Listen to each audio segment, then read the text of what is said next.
और जो तुम्हारा भी रब है, जो मेरा भी रब है और तुम्हारा भी रब है। वकुन्तु अलैहिम शहीदम मा दुम्तु फीहिम, आपने फरमाया ए अल्लाह जब तक मैं इनके अंदर मौजूद था तो मैं इन पर गवाह था। आगे सुने ये लफ्ज़ जो इस्तिदलाल है, इस आयत से जो इस्तिदलाल है वो क्या, फलम्मा तवफ़्फ़ैतनी, फलम्मा ए अल्लाह जब तूने मुझको पूरा पूरा उठा लिया आसमान पे, तो कुन्त अंतर रकीब अलैहिम, या अल्लाह अब तू इन पे निगहबान था, मुझे तो तूने क्या किया आसमान पे, तो अब तू ही इनका कारसाज था ईसाइयों का। ये बाद में क्या कुछ कहते रहे, बाद में ये क्या कुछ करते रहे, ए अल्लाह तू ही बेहतर जानता है। व अंत अला कुल्लि शैइन शहीद, तू ही हर चीज़ पर गवाह है। तो इस आयत के अंदर क्या लफ्ज़ आया, वही क्या, तवफ़्फ़ैतनी, ओ मुतवफ़ी का, वही मुतवफ़ी का, वही तवफ़ा का लफ्ज़ यहाँ पे भी क्या आया।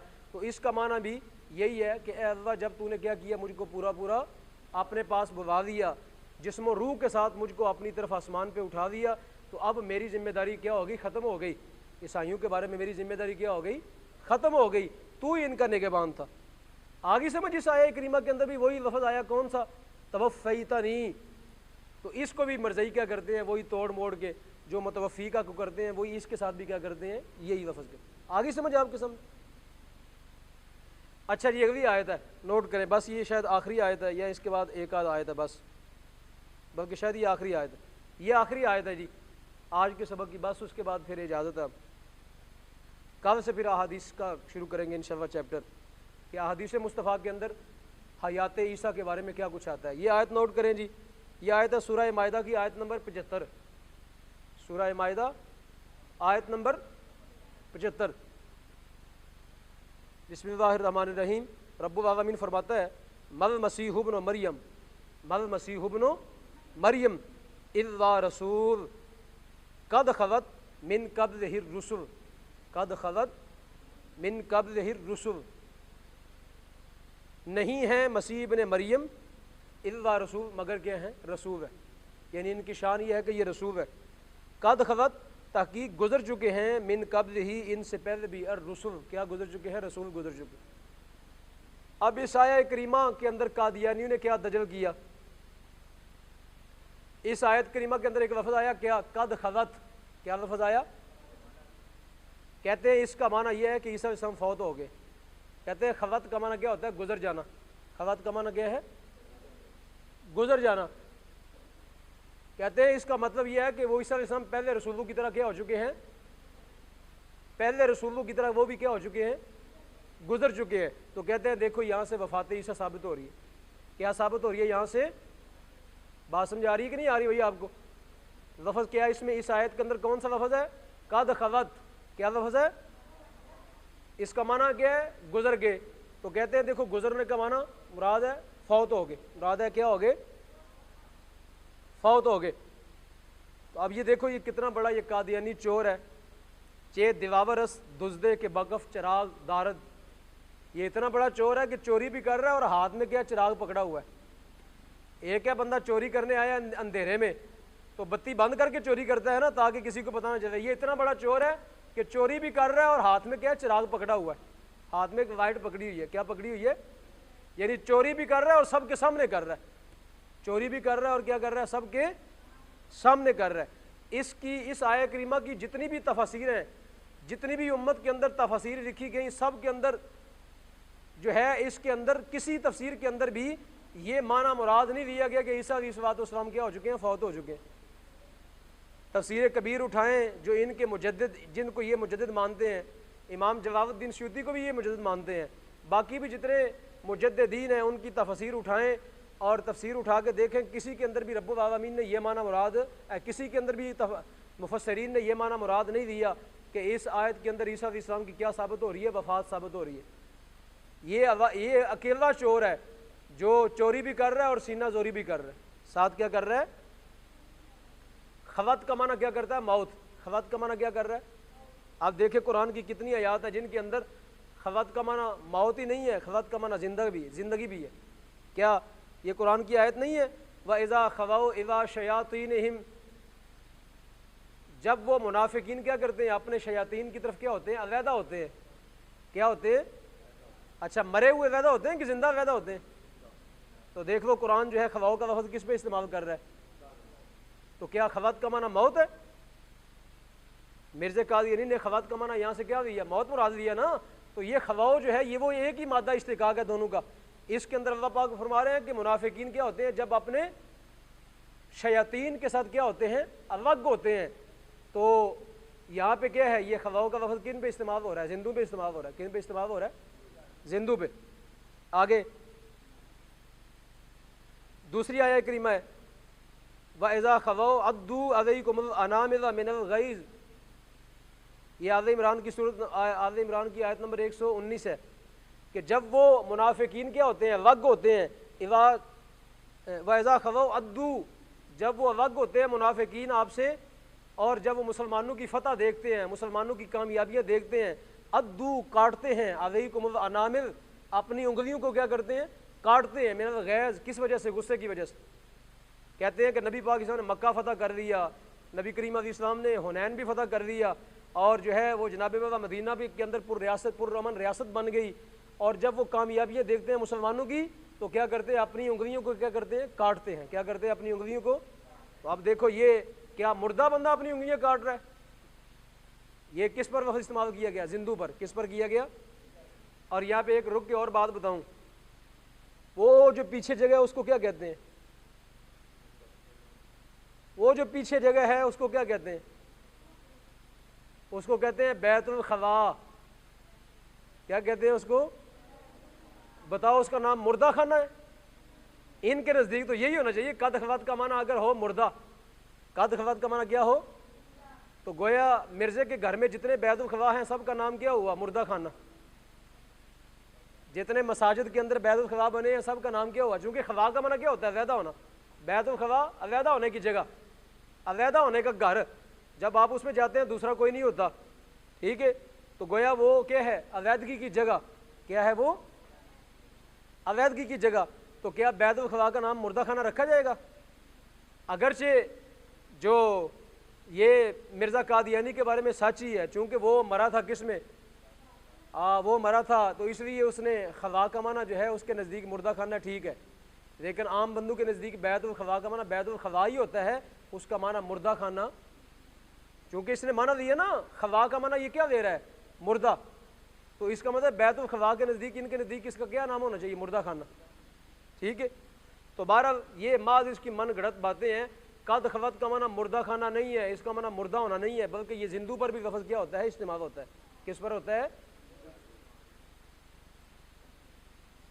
अब ये देखें तफसीर जवालैन, इसका हवाला नोट करें, सफ़ा नंबर 104 है मेरे पास। जो इस आया करीमा के अंदर अल्लाह रब्बुल आलमीन फरमाता है और मुफस्सिरीन उसकी तफसीर करते हैं, मल मसीह इब्न मरियम इल्ला रसूल कद खवत।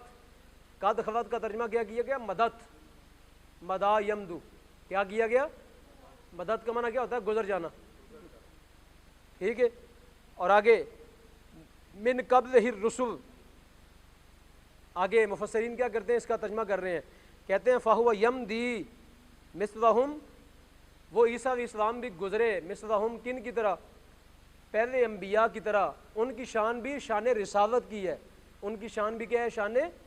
कहते हैं जिस तरह पहले अम्बिया रसूल गुजरे, ऐसे ही ईसा अलैहिस्सलाम भी रसूल गुजरे हैं, खुदा नहीं गुजरे। ये माना यहाँ पे किया जा रहा है। यहाँ मुर्दा होना इस आयत के अंदर साबित नहीं किया जा रहा। इसके अंदर नफ़ी किसकी की जा रही है? वूहियत की। नफ़ी किसकी की जा रही है? कि ईसा अलैहिस्सलाम पहले रसूलों की तरह ये भी रसूल ही हैं, ये भी खुदा नहीं है। कहते हैं फ़हुव यमदी, वो ईसा अलैहिस्सलाम भी गुजरे हैं, मिसलहुम अपने मिसलों की तरह, यानी रसूलों की तरह। वलैसा बेआलिहा, और वो इला नहीं है। वलैसा बेआलिहा, और वो इला नहीं है। नफ़ी किसकी की जा रही है? इला होने की। नफ़ी किसकी की जा रही है? इला होने की। कमा ज़ामू, जिस तरह के इन लोगों ने गुमान कर रखा है, जिस तरह इन लोगों ने, ईसाइयों ने गुमान कर दिया ईसा अलैहिस्सलाम के बारे में कि वो इला है। तो कुरान ने कहा बाकी रसूलों की शान पढ़ो, वो भी सारे रसूल थे, ना उनमें से कोई इला गुजरा है और ना ही ईसा अलैहिस्सलाम के हैं इला और खुदा हैं। तो ये साबित इसमें क्या किया जा रहा है? नफ़ी की जा रही है उलूहियत की। इसमें ईसा अलैहिस्सलाम का मुर्दा होना साबित नहीं किया जा रहा, उनकी वफ़ात साबित बल्कि क्या साबित किया जा रहा है, उलूहियत की नफ़ी की जा रही है। क्या किया जा रहा है इसमें, जबकि मिर्ज़ा कादियानी इससे क्या साबित करता है, वफ़ात साबित कर रहा है। क्या कर रहा है, मुफस्सिरीन साबित कर रहे हैं यहाँ से नफ़ी उलूहियत, मुफस्सिरीन साबित कर रहे हैं किसको, नफ़ी है। लेकिन मिर्ज़ा कादियानी यहाँ से क्या साबित कर रहा है, वफ़ात ईसा। क्या साबित कर रहा है, वफ़ात ईसा साबित कर रहा है। तो अल्लाह रब्बुल आलमीन फरमा रहे हैं ईसाइयों को कि इनके मोजज़ात को देख के इनको खुदा ना बना देना, पहले अम्बिया भी गुजरे हैं, इनके सिर्फ मोजज़ात नहीं है। मूसा अलैहिस्सलाम के मोजज़ात नहीं थे, वो आसा ज़मीन पे फेंकते तो क्या बन जाता, सांप बन जाता है। मूसा अलैहिस्सलाम के मोजज़ात नहीं थे, वो अपना हाथ मुबारक अपनी बगल के नीचे रखते तो वो सूरज की तरह क्या करता, चमकने लगता। वो क्या करने लगता, चमकने लगता। और ऐसे ही और बहुत से मोजज़ात हैं अम्बिया के, ठीक है ना। तो फरमाया जिस तरह पहले नबी मोजज़ात के पाने के बावजूद रसूल ही ठहरे, मोजज़ात के मिलने के बावजूद, बोले भाई, मोजज़ात के मिलने के बावजूद रसूल ही ठहरे, ठीक है ना। जिस तरह मूसा अलैहिस्सलाम के मोजज़ात हैं, हज़रत सुलेमान अलैहिस्सलाम के मोजज़ात नहीं है, वो हवा पे उड़ते थे। वो क्या करते, उनका तख्त जो है वो बगैर किसी इंजन के, जहाज़ का तो इंजन होता है ना जो उसको उड़ाता है, उनका तख्त मुबारक जो है बगैर किसी इंजन के हवा में क्या होता, उड़ता, तैरता, हवा में क्या करता। तो क्या ये कम मोइज़ा है। और उनको मोइज़ा ये दिया गया कि वो जानवरों की बोली भी जानते, जानवरों की, हर जानवर की बोली वो जानते थे। तो ये मोजज़ात नहीं है। और फिर हज़रत आदम अलैहिस्सलाम के बारे में आता है कि अगर ईसा अलैहिस्सलाम को बिन बाप के पैदा किया गया तो आदम अलैहिस्सलाम को तो बिन माँ और बाप दोनों के बगैर पैदा किया गया। यानी इनके मोजज़ात को देख के तो इनको खुदा ना कहना, पहले रसूल भी गुजरे हैं, उनके मोजज़ात भी थे, उनमें से भी किसी को खुदा नहीं कहा गया। तो इस आयत में ये साबित हो रहा है नफ़ी उलूहियत, उनके इला होने की नफ़ी हो रही है, ना कि उनका मुर्दा होना साबित हो रहा है। इससे बात समझाई कि नहीं आई, आप नहीं आई मेरे ख्याल में, आपको बात तवज्जो के साथ सुनी नहीं तो आपको आएगी कैसे। तो बात समझ आ गई कि पहले अम्बिया के भी मोजज़ात थे, लेकिन बावजूद वो खुदा नहीं। ऐसे ईसा अलैहिस्सलाम के मोजज़ात हैं, लेकिन बावजूद इसके फिर भी ये क्या है, रसूल ही हैं, फिर भी ये क्या है। तो आया करीमा का आपको समझ आ गया कि साइज से साबित क्या हो रहा है और मिर्ज़ा क्या साबित कर रहा है, इसे मिर्ज़ा क्या साबित कर रहा है, समझ आ गया कि नहीं आया। ये देखो कुरान के अंदर तारीफ़ करता है मिर्ज़ा जो है, मिर्ज़ा दज्जाल जा बजा कुरान के अंदर क्या करता है, तारीफ़ करता है। वो आयात जो ईसा अलैहिस्सलाम के बारे में खुदा होने की नफ़ी करती हैं, ये उनसे क्या साबित करता है, उनका मुर्दा होना साबित करता है, उनकी वफ़ात को साबित करता है। अच्छा, ये आया करीमा, इस तरह की आया करीमा नबी अलैहिस्सलाम पर भी उतरी। क्या, बिस्मिल्लाहिर्रहमानिर्रहीम, मा मुहम्मदुन इल्ला रसूल कद खलत मिन क़ब्लिहिर रुसूल। ये वो ऐसी ही आयत है ना जो ईसा अलैहिस्सलाम जैसी है, ये भी वही आयत है, ऐसी है जी। अब ये दोनों आयात जो हैं ये गुजरी, ये दोनों आयात किस पे उतरी हैं, नबी अलैहिस्सलाम पर। जो ईसा अलैहिस्सलाम वाली आयत है वो भी किस पे उतरी है, कुरान में उतरी है, मुराद नबी अलैहिस्सलाम पर उतरी है। और ये जो हुजूर नबी करीम अलैहिस्सलाम की आयत है ये भी किस पर उतरी है, हुजूर नबी करीम अलैहिस्सलाम पर उतरी है। दोनों आयतें रसूल करीम पर उतरी हैं, दोनों आयतों का तर्ज इस्तेदलाल एक जैसा है, दोनों आयात का बयान क्या है, एक ही जैसा ना, एक जैसे लफ्ज़ आए दोनों आयात के अंदर, दोनों का मकसद भी एक है, क्या साबित करना, उनकी शान रिसावत को साबित करना, सरकार की शान रिसावत को साबित करना, और ईसा अलैहिस्सलाम की क्या, शान रिसावत को साबित करना। तो अब इससे इस्तेदलाल कैसे हो सकता है, इससे इस्तेदलाल ये साबित हो सकता है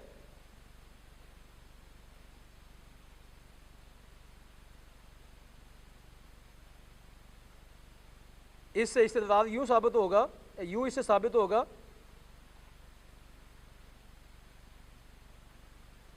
कि जब ये आया करीमा नबी अलैहिस्सलाम पर नाज़िल हुई तो सरकार उस वक़्त क्या थे, जिंदा व तबिंदा थे, ज़ारी याद के साथ क्या थे। जब ये आयत उतरी कौन सी, मा मुहम्मदुन इल्ला रसूल, जब ये आया करीमा उतरी तो सरकार क्या थे उस वक़्त, हयात ज़ारी के साथ क्या थे, जिंदा थे। जब ये आया करीमा उतरी तो हयात ज़ारी के साथ क्या थे, वो जिंदा थे। तो इस दलील से ये मानना पड़ेगा कि जब सरकार दो आलम पर यह आयत उतरी तो तब नबी पाक इस्लाम ज़ारी याद के साथ ज़िंदा थे। तो ये भी मानना पड़ेगा कि जब यह आयत करीमा उतरी तो ईसा अलैहिस्सलाम भी क्या है, ज़िंदा और तबिंदा है।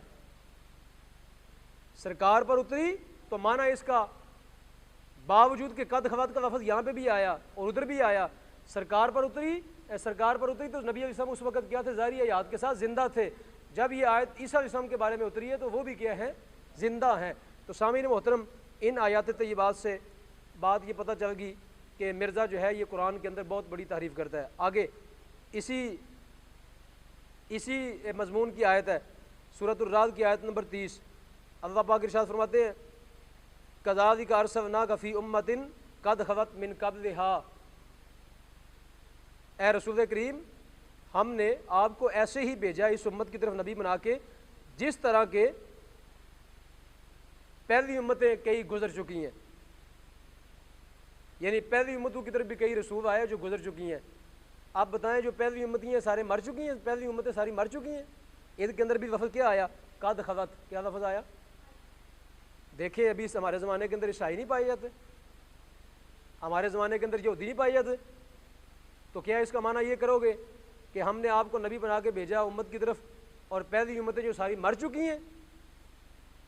हमारे सामने मौजूद है, ईसाई भी मौजूद है, क्या है, यहूदी भी मौजूद है। तो गोया पता चला कि कद खलत का माना क्या है, कद खलत का माना जो तुम वफ़ात ईसा कर रहे हो ये माना दुरुस्त नहीं है। तो इसलिए तुम्हारा ये कहना ये बिल्कुल जो है वो गलत है और तुम्हारा इस्तिदलाल जो है ये गलत है। सामीन मोहतरम, ये आज हमने मुतअद्दिद आयात करीमा पढ़ी जिनके अंदर हमने क्या साबित किया कि ईसा अलैहिस्सलाम क्या हैं, ज़िंदा हैं, आसमान पे उठा दिए गए। अल्लाह रब्बुल आलमीन ने यहूदियों के शर से उनको बचाया, उनको ज़िंदा आसमान पे रखा हुआ है और कुर्बे क़यामत वो क्या होंगे, नाजिल होंगे। लेकिन मिर्ज़ा कादियानी और उसकी ज़ुर्रियत इन आयात को पढ़ के तो क्या करते हैं, धोखा देते हैं। क्या करते हैं, धोखा देते हैं। इन आयात को पढ़ के तो क्या साबित करते हैं, वफ़ात ईसा। क्या साबित करते हैं? चूँकि जब तक वो वफ़ात ईसा साबित ना कर रहे उस वक़्त तक वो मसीह मौद होने का दावा नहीं कर सकता। तो इसलिए इन आयातों को पढ़ के वो वफ़ात ईसा साबित करते हैं। हमने आपके सामने एक पूरी लंबी तफसील बयान कर दी, आयात करीमा हमने बयान कर दी और जो इससे इस्तिदलाल किए गए वो हमने आपके सामने बयान कर दिए। किसी भी तरह इन आयात से ईसा अलैहिस्सलाम की वफ़ात साबित नहीं हो रही और मरज़ई जो दजव देते हैं उनका दजव उन्हीं पर पड़ जाता है, इनका दजव इन्हीं पर पड़ जाता है और वो ख़ुद क्या होते हैं, अपनी बातों के अंदर फंस जाते हैं। और सयाद जो है वो ख़ुद क्या होता है, अपने दाम में और अपने जाल में फंस जाता है। शिकार करने आया था, ख़ुद शिकारी हो गया, शिकार करने आया ख़ुद शिकारी हो गया। ये शिकार करने चले थे, जब मुसलमान उलमा ने इनकी पकड़ की तो ये ख़ुद क्या हुआ, अपने दाम में फंस गए, अपने दाम में फंस गए और उम्मत के लिए हक़ वाज़ेह हो गया। तो सामीन मोहतरम, इन आयात को पढ़ने के बाद आप जो है किसी किस्म की तशकीक का शिकार ना हों और जितने भी मुसलमान सुने इसको वो अपना अकीदा दुरुस्त कर दे कि ईसा अलैहिस्सलाम क्या हैं, ज़िंदा आसमान पर क्या हैं, मौजूद हैं और कुर्बे क़यामत वो क्या होंगे, नाज़िल होंगे। और नबी अलैहिस्सलाम ने अहादीस पाक के अंदर इसकी बिशारत दी है, सरकार ने इसकी जो है वो पेशीन गोई फरमाई है। लिहाज़ा हम नबी अलैहिस्सलाम की बात मानेंगे, हम किसी दज्जाल ज़माना की बात नहीं मानेंगे। अल्लाह रब्बुल आलमीन हमें अपने अकीदे दुरुस्त करने की तौफीक अता फ़रमाए। व आखिर दावाना अनिल हम्दुलिल्लाहि रब्बिल आलमीन।